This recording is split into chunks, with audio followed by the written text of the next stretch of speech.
तो चलिए भाई, एक बार पुनः आप सभी लोगों के समक्ष हम उपस्थित हुए हैं। आप सभी लोगों को हम अनसॉल्व पेपर का सॉल्यूशन करा रहे हैं। जैसा कि आपको पता है तो क्लास 12 की मैथमेटिक्स विषय के अंतर्गत 2024 का हम सेट नंबर 3 जो है आपको सॉल्व करा रहे थे।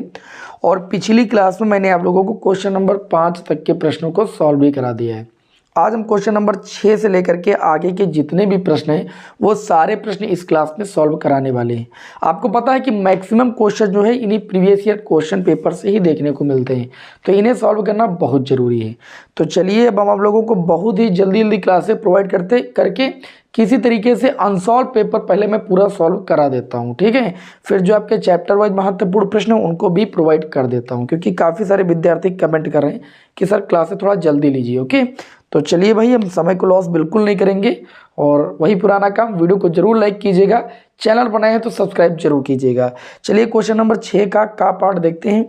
क्वेश्चन नंबर 6 के का पार्ट में दिया गया है कि यदि रेखाएं x-1/-3 बराबर y-2/2 के और z-3/2 और एक दूसरी रेखा का समीकरण दिया है x-1/3 के y-1/1 बराबर z-6/-5 लंबवत हो। इन दोनों रेखाओं का ये कार्तीय समीकरण दिया गया, जैसा कि आपको पता है, ठीक है। हो तो आपको क्या करना है, लंबवत हो तो आपको k की वैल्यू निकालना है। देखिए, जब आपको इस तरह का समीकरण दी जाए तो हम इनकी तुलना कर लेते हैं। किस समीकरण से तुलना करते हैं?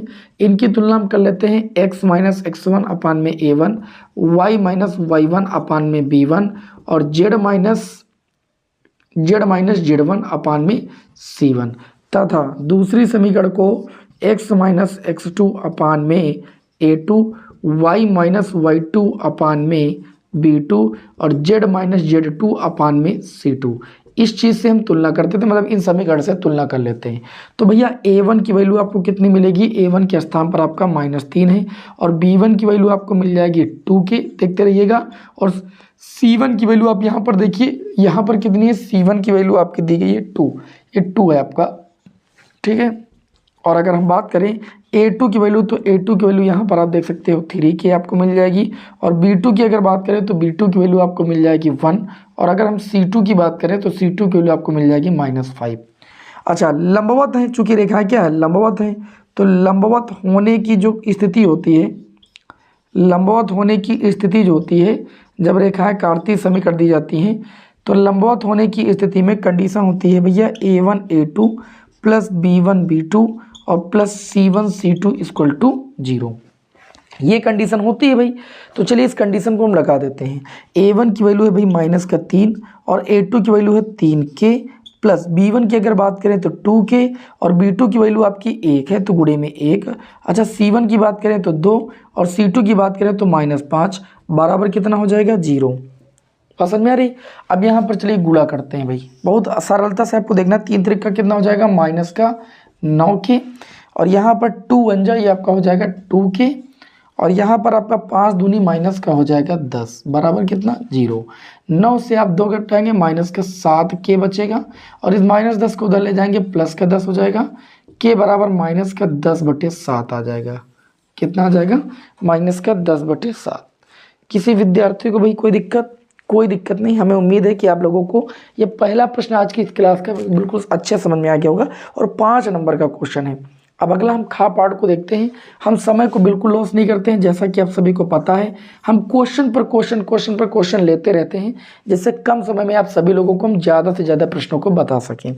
अगला क्वेश्चन है कि एक पासे को 2 बार उछाला गया। एक पासा है, अगर एक पासे को 2 बार उछाला जाएगा, ठीक है, ध्यान से समझिएगा, कक्षा 10 से पढ़ते आ रहे हो। पासे को 2 बार उछाले जाने पर, है ना, उछाले जाने पर कुल संभव परिणाम कैसे निकालते हैं? आप सभी को पता है, जितने तल होते हैं, ठीक है, उस तल को जितनी बार उछालते हैं उससे क्या कर देते हैं भाई? घात लगा देते हैं। मतलब ये आपको 6 की पावर 2 मतलब 36 परिणाम टोटल मिलेंगे एक पासे को 2 बार उछाले जाने पर। जैसे 1,1, 1,2, 1,3, 1,4, इसी तरीके से 2,1, 2,2, 2,3, इसी तरीके से 6 बार चलेंगे, टोटल 36 परिणाम आपको मिलेंगे। अब बात इसमें कह जा रही कि प्रकट हुई संख्याओं का योगफल 6 पाया गया। ध्यान समझिए, एक कंडीशन आपको E1 दी गई है और एक कंडीशन आपको E2 दी गई है। दोनों कंडीशन समझ लीजिए बस, खेल आपका कंडीशन का है। पहली कंडीशन ये दी गई कि दी गई संख्याओं का योगफल 6 पाएगा। अगर दी गई संख्याओं का योगफल 6 है तो आपके कौन कौन से परिणाम आ सकते हैं? 1,5 आ सकता है ना, 2,4 भी आ सकता है, और 3,3 भी आ सकता है, और 4,2 भी आ सकता है, और 5,1 भी आ सकता है। ये वो परिणाम है जिनका योगफल हमेशा 6 होगा। देखिए भाई, 1,5, 2,4 और 3,3, इस तरीके से टोटल 5 स्थितियां मिलेंगी जिनका योगफल भैया आपका 6 होगा। उसके बाद दूसरी कंडीशन, E2 कंडीशन देखिए, मतलब एक दूसरी घटना दी गई है कि संख्या 4 के न्यूनतम एक बार प्रकट होने की सहबंध प्रतिबंध प्रायिकता निकालिए। अब संख्या मिनिमम 4 जरूर आए, तो 4 कैसे आ सकती है मैं देखिए आपको डिसाइड करता हूँ। 1,4 हो सकता है, 2,4 हो सकता है, पहले 4 को रख दीजिए, मतलब स्थिर रख दीजिए। 3,4 हो सकता है, मतलब 4 एक बार जरूर आए। 4,4 भी हो सकता है ना, और 5,4 भी हो सकता है। क्या 6,4 नहीं हो सकता? हो सकता है, एक पासे पर 6 आ जाए, दूसरे पर 4 आ जाए। अच्छा, 4 जरूर आना चाहिए, तो 4,1 भी आ सकता है, 4,2 भी आ सकता है, 4,3 भी आ सकता है, लेकिन 4,4 क्यों? एक बार ले ही चुके हैं, और 4,5 भी हो सकता है। ठीक है, और 4,6 नहीं हो सकता है? हो सकता है, 4,6 भी हो सकता है। तो एक कंडीशन और बन जाएगी 4,6, क्योंकि मिनिमम 4 एक बार होना चाहिए। तो देखिए इसमें हो गई 1, 2, 3, 4, 5, 6, 7, 8, 9, 10, 11। E2 में स्थितियां टोटल हो गई 11, जबकि E1 में स्थितियां टोटल कितनी है? 5। कितनी में? 36 में। बोला गया है कि प्रकट हुई संख्या का योगफल 6 पाया गया, मतलब ये घटना निश्चित है, ये घटना घटित हो चुकी है कि जो है प्रकट हुई संख्याओं का योगफल 6 है। ठीक है, और आपको 4 के न्यूनतम एक बार प्रकट होने की प्रायिकता निकालना है, मतलब आपको निकालना प्रोबेबिलिटी ऑफ E2 अपान में E1। E2 के घटित होने की प्रायिकता निकालना, जबकि E1 घटित हो चुकी है। इसका फार्मूला सभी लोग जानते हो, probability of E1 intersection E2 अपान में जो नीचे होगा प्रोबेबिलिटी ऑफ E1, उसकी प्रायिकता। यही तो सूत्र होता है। तो आप कहेंगे जी बिल्कुल यही सूत्र होता है। चलिए अब थोड़ा सा इधर रफ करते हैं और इसको आगे आपको सॉल्व करके बताते हैं भैया ना।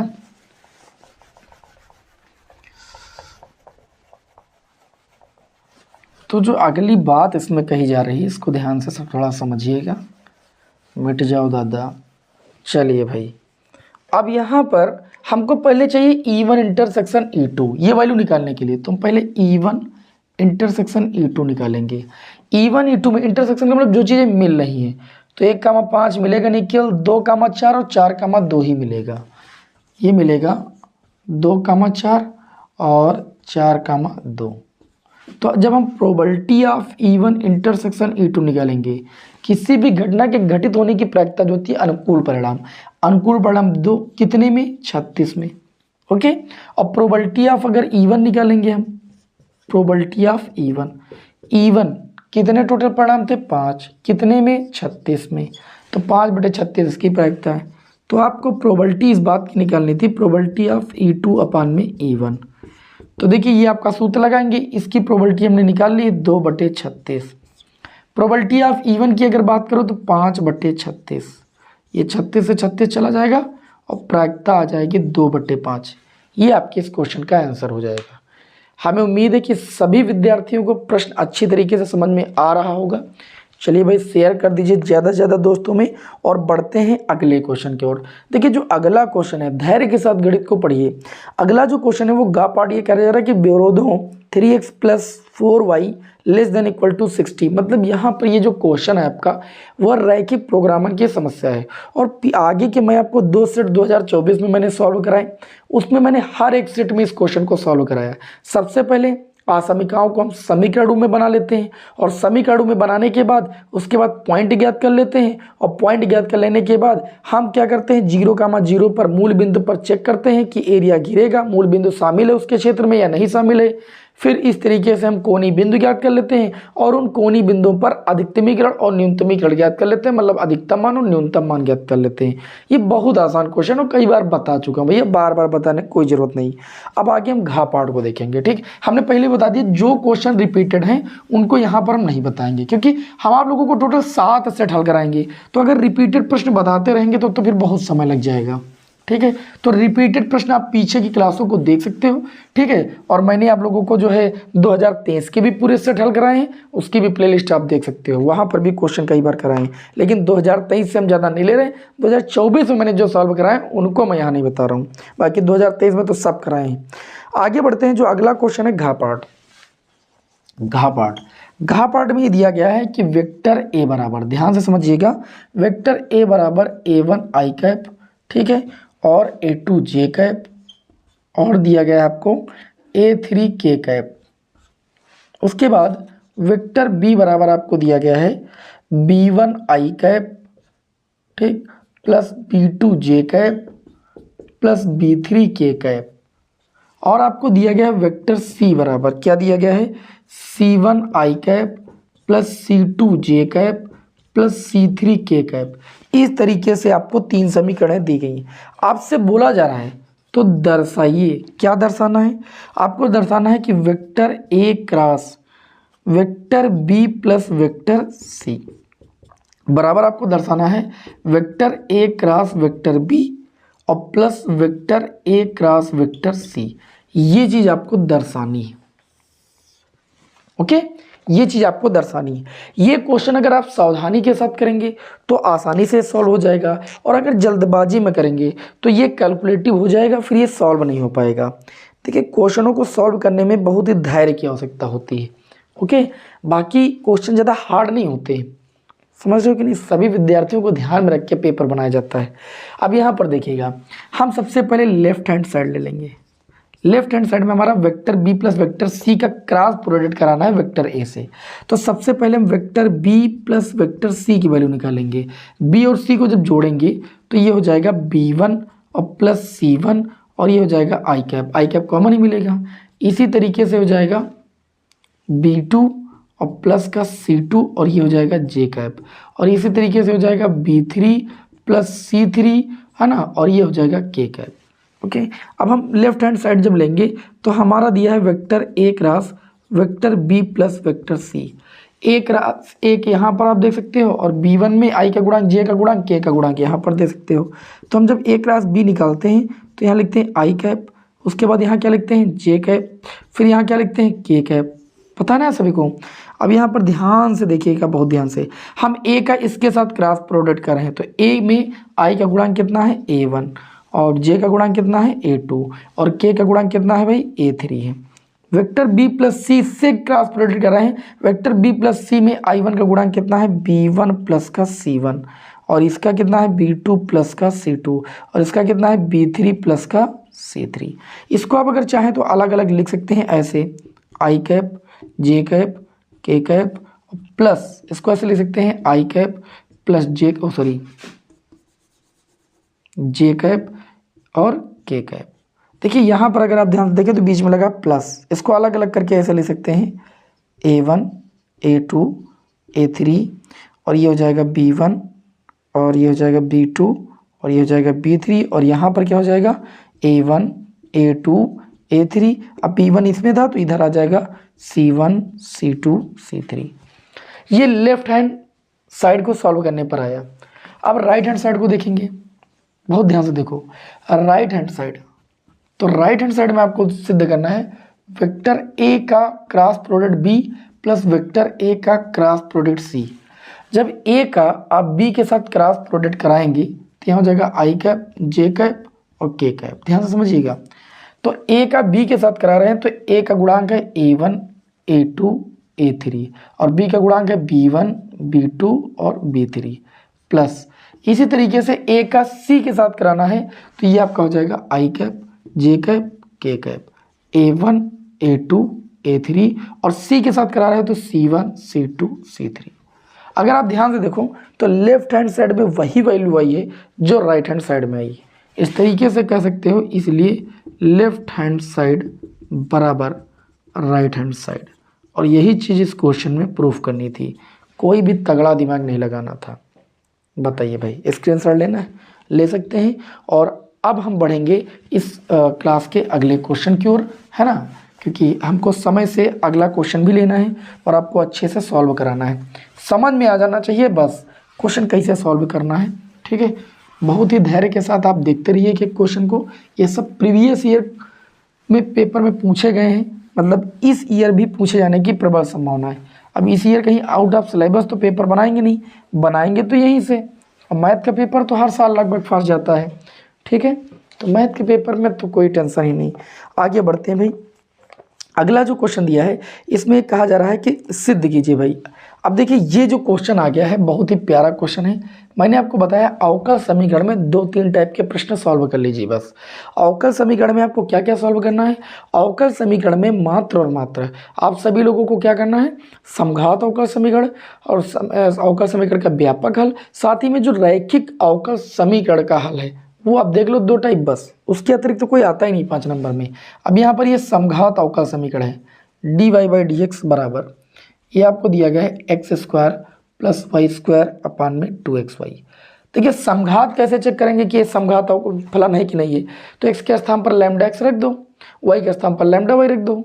अगर आप यहाँ पर देखिए, अगर लैम्डा x लैम्डा y रख करके फलन को सॉल्व करते हो और आपको पुनः लैम्डा xy मिल जाए तो ये समझ जाना, या xy ही मिल जाए, ठीक है, xy आपको मिल जाए, लैम्डा कैंसिल हो जाए तो समझ जाना कि जो फलन है यहाँ पर fx करके लिखा जाता है। मतलब हम x के स्थान पर लैम्डा रख के सॉल्व करें और बाद में फिर वही चीज़ मिल जाए तो फलन जो है समघात कहा जाता है। या ऐसे आप सिंपल वे में चेक कर सकते हो, x की पावर 2 है, यहाँ पर y की पावर 2 है। इसी तरीके से ये पूरा एक फलन हुआ, मतलब ये आपका पद हुआ, इसमें भी x की पावर 1 y की पावर 1 मिलाकर के 2 पावर हो गई, और यहाँ पर भी x की पावर 2 y की पावर 2, मतलब घाते सम होने की वजह से ये समघात अवकल समीकरण है।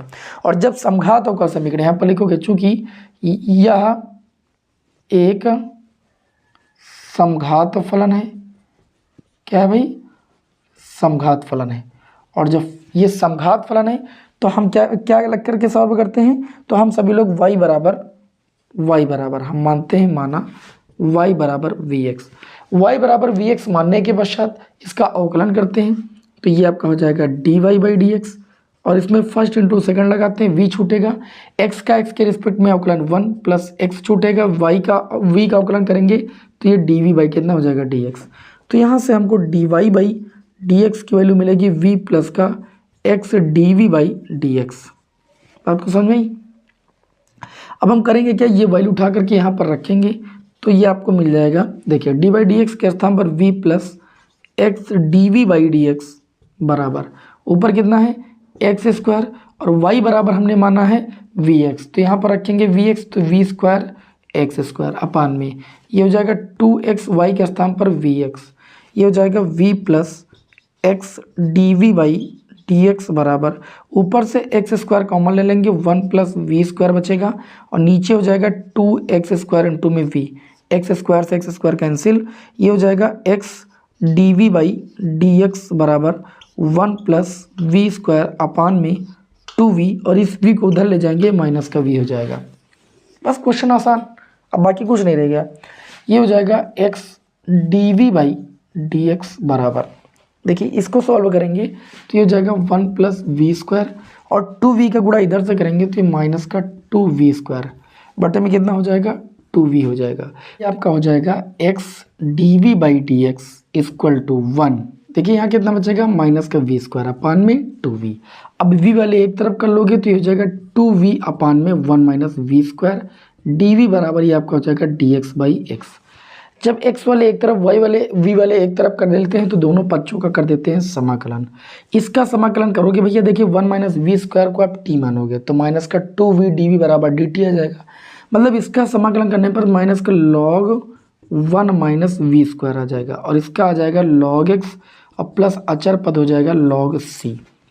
इसको हम ले सकते हैं log 1 अपान में 1 माइनस v², इस माइनस को ले जाएंगे पावर माइनस में आ जाएगा, इसको 1/1 माइनस v² ले सकते हैं, और ये आपका हो जाएगा log xc। log से log दोनों पक्षों में कैंसिल हो जाएगा, 1 अपान 1 माइनस v² बराबर कितना हो जाएगा xc। v के स्थान पर वैल्यू रख देंगे। हमने क्या कहा, अगर y बराबर वी एक्स है तो y बराबर कितना हो जाएगा, y अपान एक्स। वैल्यू रख दीजिए 1/1 माइनस v के स्थान पर लिख सकते हो वाई स्क्वायर बटे में एक्स स्क्वायर बराबर कितना हो जाएगा, एक्स सी। अब इसको आगे सॉल्व करेंगे तो ये आपका हो जाएगा एक्स स्क्वायर अपान में X square minus Y square बराबर कितना हो जाएगा, एक्स सी। एक एक्स बचा आपका, एक्स बटे में X square minus Y square equal to C. एक्स बराबर C X square minus Y square. ये आपका क्वेश्चन सॉल्व होता है। इस तरीके से समघात अवकल समीकरण को सॉल्व करते हैं, बहुत आसान होता है। ठीक है, आप मेरी वन शॉट क्लास देखिए, मैंने आपको जो प्रोवाइड किए बहुत अच्छे से आपको समझाया है। तो हमें उम्मीद है कि आप लोगों को ये क्वेश्चन समझ में आया होगा। चलिए अब हम आगे बढ़ेंगे। जो हमारा अगला क्वेश्चन है क्वेश्चन नंबर 7 का का पार्ट।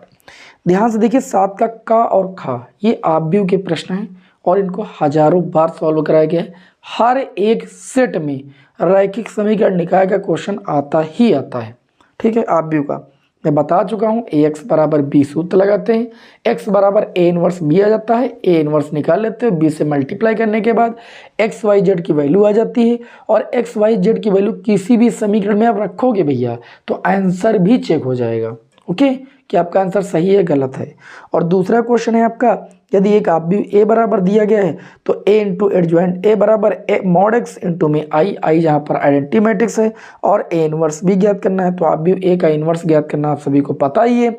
दूसरी बात, आपको ए इंटू ए मॉड ए निकालने में एडजॉइंट ए निकालना ही पड़ेगा। तो ए का एडजॉइंट ए से मल्टीप्लाई करा देना, एलएचएस आ जाएगा। एक्स इंटू में आइडेंटिटी मैट्रिक्स 3 क्रॉस 3 का रख दीजिएगा, आरएचएस को सॉल्व कर लीजिएगा, एलएचएस बराबर आरएचएस सॉल्व हो जाएगा। ये क्वेश्चन अभी पीछे वाले सेट में सॉल्व कराए हैं, तो क्या मतलब बार बार सॉल्व कराने का। ठीक है, अभी आगे वाले सेट में भी आपको ये फिर देखने को मिलेंगे। एक रैखिक प्रोग्रामन और एक आव्यूह चैप्टर का जो क्वेश्चन है, ये क्या कहते हैं, रैखिक समीकरण निकाय का हल, ए इनवर्स निकालना, ये बार बार रिपीट होता है। अभी आगे के सेट में आपको मैं सॉल्व भी करा चुका हूँ, तो ऐसे क्वेश्चनों को हम बार बार नहीं सॉल्व करा सकते। ओके, हर बार जब वही आपको प्रोसेस पूरा बार बार अपनाना है तो यहाँ व्हाइट बोर्ड है, बार बार उसी क्वेश्चन को हम लगाएंगे तो आप भी बोर हो जाएंगे।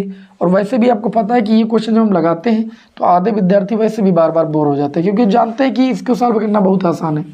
तो आसान क्वेश्चनों को जब बार बार आप देखेंगे तो जाहिर सी बात है आपको भी बोरियत महसूस होगी। तो हम बार बार वही क्वेश्चन नहीं सॉल्व कराएंगे। ओके, जो आपके नए क्वेश्चन है उनको सॉल्व कराएंगे तो आपके अंदर भी थोड़ा इंटरेस्ट लगेगा पढ़ने के प्रति। आगे बढ़ते हैं। जो अगला क्वेश्चन है इसमें कहा जा रहा है कि कोई एक खंड सिद्ध कीजिए। देखिए, ये क्वेश्चन 2023 में मैंने सॉल्व कराया है, लेकिन फिर भी मैं आपको यहाँ पहली बार, अब चूंकि 2024 में सॉल्व करा रहा हूँ इसलिए दोबारा सॉल्व करा दे रहा हूँ। इसमें उन्होंने कहा सिद्ध कीजिए कि एक शंकु के अंतर्गत महत्तम वक्र पृष्ठ वाले लंबवृत्तीय बेलन की त्रिज्या शंकु की त्रिज्या की आधी होती है। देखिए, ये आपका हो गया एक शंकु, मैंने एक शंकु आपके सामने बना दिया है। ये हो गई शंकु की ऊंचाई, शंकु की ऊंचाई को आप h से लिख सकते हो। इसके अंतर्गत हम एक बना लेंगे भैया बेलन, ठीक, और इसी का जो वक्र पृष्ठ वो हमें महत्तम दिखाना है। इस बेलन की त्रिज्या को हम मान लेते हैं x और इस शंकु की त्रिज्या को हम मान लेते हैं r। इसकी ऊंचाई को हम मान लेते हैं h, थोड़ा लंबे से लिख दिया मैंने। इसको नाम दे देते हैं a, b, o हो गया, c हो गया, d हो गया, e हो गया। इस तरीके से इसको नाम दे देते हैं। अब प्रश्न क्या कहता है, प्रश्न ये कहता है कि शंकु के अंतर्गत जो आपका बेलन बना है वो महत्तम पृष्ठ का होना चाहिए। कब? जब शंकु की त्रिज्या, बेलन की त्रिज्या शंकु की त्रिज्या की आधी हो। उच्च निम्न दिखाने में आपको बहुत अच्छे से मैंने बताया है। यहाँ पर देखिए क्या करेंगे, सबसे पहले यहाँ पर अगर देखें तो एक त्रिभुज ये वाला देखिए ए ओ ई, त्रिभुज ए ओ ई तथा जो त्रिभुज आपका सी डी ई है, सी डी ई, ये क्या है, समरूप है। क्या है, समरूप है। और दो त्रिभुज समरूप होते हैं तो उनकी भुजाओं में आनुपातिक संबंध होता है। अगर इस बड़े वाले त्रिभुज की ये वाली भुजा ले ले ए ओ, ये हमें पता है, और इस छोटे वाले त्रिभुज की भुजा ले ले सी डी, इसका रेशियो बड़े वाले त्रिभुज की भुजा ले लेते हैं हम ओ ई बटे में छोटे वाले त्रिभुज की भुजा ले लेते हैं डी ई। समरूपता के नियम से दिखा सकते हैं ना। एओ की जो ऊंचाई है वो h है। सी डी की अगर बात करें, सी डी यही तो पता नहीं, ये हमको चाहिए ना। पहले हम बेलन की ऊंचाई भी तो चाहिए, बेलन की त्रिज्या तो मान लिए x, बेलन की ऊंचाई भी तो चाहिए। ओ ई की बात करें, ओ से लेकर ई तक की दूरी r, और डी की बात करेंगे तो डी की बात करेंगे तो r से x को घटा देंगे, डी पता चल जाएगा r माइनस एक्स। तो यहाँ से अगर हम सी डी की वैल्यू निकालेंगे तो यहाँ जाएगी एच आर माइनस एक्स, और बट्टे में कितनी आ जाएगी r। अब हमको जिस बेलन का वक्रपृष्ठ महत्तम दिखाना उसकी ऊंचाई पता चल चुकी है। अब लिखेंगे बेलन का वक्रपृष्ठ, क्या लिखेंगे, बेलन का वक्रपृष्ठ एस बराबर, बेलन का वक्रपृष्ठ होता है 2 पाई आर एच। बेलन का जो आर है वो एक्स के बराबर है क्योंकि बेलन की त्रिज्या एक्स है, और ऊंचाई की बात करें तो ऊंचाई है आपके बेलन की सी डी, ये आप देख सकते हो। तो ये हो जाएगा एस बराबर 2 पाई एक्स, और सी डी की वैल्यू हमने निकाली है एच आर माइनस एक्स, और बट्टे में कितना आर। चलिए अब इसका हम कर देंगे एक बार अवकलन, पहले इसको गुणा कर लेते हैं। 2 पाई एच, एक्स का गुणा आर से हो जाएगा आर एक्स माइनस का एक्स स्क्वायर, बट्टे में कितना हो जाएगा आर। एक्स के सापेक्ष अवकलन करने पर, एक्स के सापेक्ष अवकलन करने पर किसी भी चीज़ को महत्तम या मतलब निम्नतम दिखाना होता है तो हम 2 बार अवकलन करते हैं। तो पहले एक बार अवकलन करते हैं, जब एक्स के सापेक्ष एक बार अवकलन करेंगे तो ये एच डैश हो जाएगा, 2 पाई एच अचर हो जाएगा। आर एक्स का अवकलन करेंगे आर हो जाएगा, एक्स का एक्स के सापेक्ष 1 हो जाएगा, और एक्स स्क्वायर का अवकलन हो जाएगा 2x, बट्टे में कितना हो जाएगा आर। इसको समीकरण मान लेते हैं। तथा जब दूसरी बार अवकलन करेंगे तो ये एस डबल डैश कहलाएगा, और ये हो जाएगा 2 पाई एच, आर अचर पद इसका अवकलन 0 हो जाएगा, और ये माइनस का 2x का अवकलन करेंगे तो माइनस का 2 हो जाएगा, एक्स का एक्स के सापेक्ष 1 हो जाएगा, बट्टे में कितना हो जाएगा भाई आर हो जाएगा।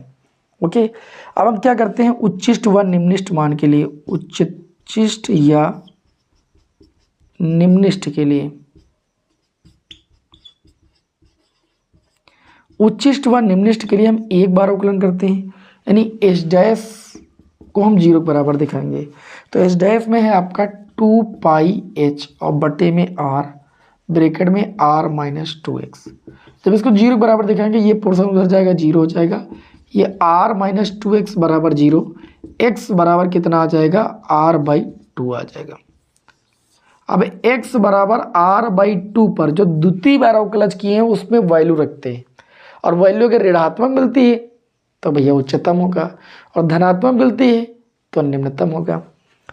तो जब x बराबर r/2 पर h डबल डैश की वैल्यू निकालेंगे तो देखिए x बराबर r/2 और h डबल डैश में कहीं पर x नहीं है, और पहले से ये ऋणात्मक है, देख सकते हो -2 है, तो आपको ऋणात्मक वैल्यू ही मिलेगी, ठीक, क्योंकि इसमें कहीं वैल्यू रखेंगे नहीं। तो x बराबर r/2 पर x क्या थी, x थी आपकी वह दूरी बेलन की त्रिज्या जो कि शंकु की त्रिज्या की आप देख सकते हो आधी है, और इस वैल्यू पर आपका h डबल डैश मतलब जो बेलन का वक्रपृष्ठ है वो महत्तम है, ऋणात्मक आ रहा है, ठीक है। लिखेंगे अतः x बराबर r/2 पर बेलन का वक्रपृष्ठ क्या है आपका, महत्तम है। और यही चीज आपसे प्रश्न में कह रहा था सिद्ध करने के लिए कि बेलन का वक्रपृष्ठ महत्तम है कब, जब बेलन की त्रिज्या x शंकु की त्रिज्या की आधी होती है। ये चीज आपको सिद्ध करनी थी इस क्वेश्चन में। बताइए भाई, बात समझ में है कि नहीं। चलिए अब हम बिना समय को लॉस किए हुए आगे के क्वेश्चन की ओर बढ़ते हैं, उसको यहाँ पर रफ कर देते हैं। बढ़िया क्वेश्चन था ये आपके लिए।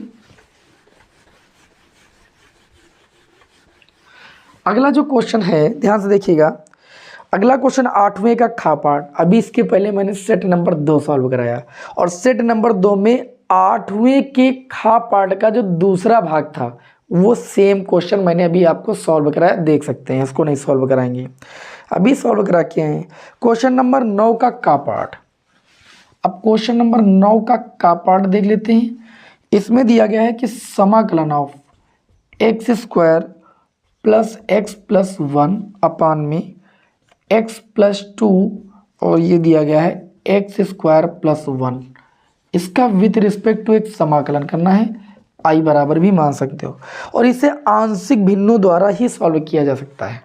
कैसे सॉल्व करेंगे देखिए, हम सबसे पहले मानेंगे, इसमें फलन का रूप तो पढ़ा ही है आप लोगों ने, x square plus x plus 1 अपान में x+2 और x² + 1 का रूप क्या होता है, a अपान फंक्शन x+2 और प्लस x² वाले में हम मानते हैं bx+c अपान में x² + 1, ये तो मानते हैं। अब जब इसे सॉल्व करेंगे तो ये हो जाएगा x² + x+1 बटे में हो जाएगा x+2 और ये हो जाएगा x² + 1। a और a का गुणा इधर से हो जाएगा तो ये हो जाएगा x² + 1 और bx+c का गुणा हो जाएगा x+2 से और पूरे के बटे में हो जाएगा x+2 x² + 1। इससे ये चीज़ आपकी कैंसिल हो जाएगी, तो ये हो जाएगा x² + x+1 = अब इधर हमको गुणा करना है और गुणा करने के बाद गुणांकों की तुलना करना है। ए बी सी की वैल्यू, मेन हमारा काम है ए बी सी की वैल्यू निकालना, और हम ए बी सी की वैल्यू निकाल लेंगे और उसके बाद यहीं पर रख देंगे और समाकलन कर देंगे। इस तरीके से आंशिक भिन्नों का समाकलन किया जाता है। अब यहाँ पर देखिएगा, ये आपका हो जाएगा, गुणा करेंगे ax² प्लस का a प्लस का bx² प्लस का 2bx प्लस का cx प्लस का 2c। ये हो जाएगा x² + x+1 बराबर ax² प्लस bx² में x² कॉमन लेंगे तो a + b हो जाएगा। और यहाँ पर देखिए इसमें x कॉमन ले लेंगे तो ये मिल जाएगा 2b प्लस का c और ये हो जाएगा a प्लस का 2c। अब हम लिखेंगे तुलना करने पर, गुणांकों की तुलना करने पर, गुणांकों की जब तुलना करेंगे तो यहाँ x² का गुणांक 1 है, यहाँ पर x² का गुणांक कितना है a + b, तो a + b की वैल्यू कितनी आ जाएगी 1 आ जाएगी। और यहाँ पर गुणांक आपका 2b + c है और यहाँ पर x का गुणांक 1 है तो इसकी वैल्यू 1 के बराबर हो जाएगी। और a + 2c ये अचर पद है और यहाँ अचर पद 1 है तो ये 1 के बराबर हो जाएगा। अगर आप यहाँ से चाहें तो 2c बराबर निकाल सकते हैं, 1 - a आपका आ जाएगा, लेकिन हम ऐसा कुछ नहीं करेंगे। हमको 3 समीकरण सॉल्व करना है और ए बी सी की वैल्यू निकालना है, मेन हमारा टारगेट ये है।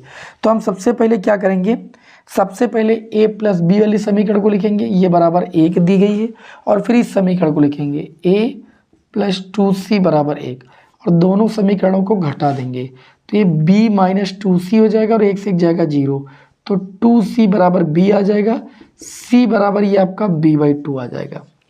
जब c के स्थान पर b/2 समीकरण 2 में रखेंगे तो ये हो जाएगा 2b प्लस c के स्थान पर b/2 बराबर 1 और ये हो जाएगा 4b प्लस का b और बटे में 2 उधर चला जाएगा प्लस का 2, यानी b बराबर ये आपका आ जाएगा 2/5 सॉल्व करने पर।